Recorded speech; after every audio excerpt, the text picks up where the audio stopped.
স্ত্রীকে রাসূলুল্লাহ কত ভালোবাসতেন। আল্লাহর নবী বলেছেন, আমার কাছে তিনটা জিনিস প্রিয়, একটা হচ্ছে সুগন্ধি, একটা হচ্ছে নামাজ, আর একটা হচ্ছে স্ত্রী।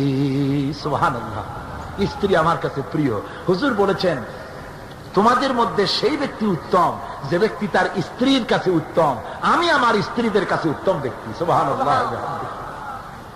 রাসূলুল্লাহ স্ত্রীকে কত ভালোবাসতেন। বিশ্বনবী রাজনৈতিক কর্মকাণ্ড চালাচ্ছেন, যুদ্ধের দামামা বাজতেছে, চতুর্দিকে কত অশান্তি, সবকিছু চলছে, স্ত্রীর হক আদায় করতে ভুলে যাননি।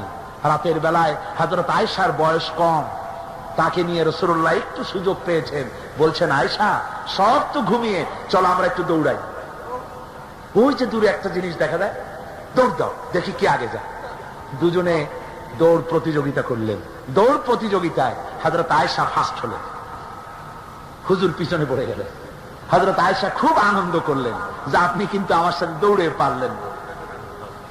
পরবর্তী কিছু কাল যাওয়ার পর হযরত আয়েশা বলেন, হুজুর আজকে আবার বললেন যে চলো আয়েশা একটু দৌড়াই।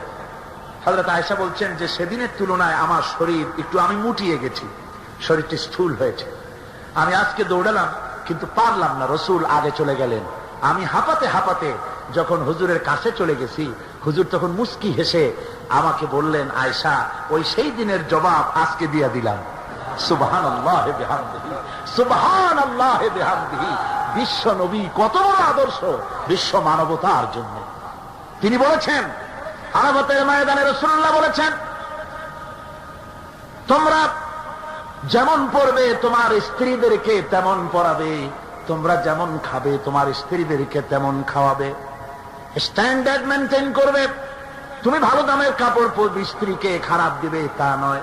অধিকার দুজনেরই সমান, স্বামী এবং স্ত্রী সমান অধিকার। কিন্তু আমরা তা বুঝতে পারি না, বুঝতে চাই না।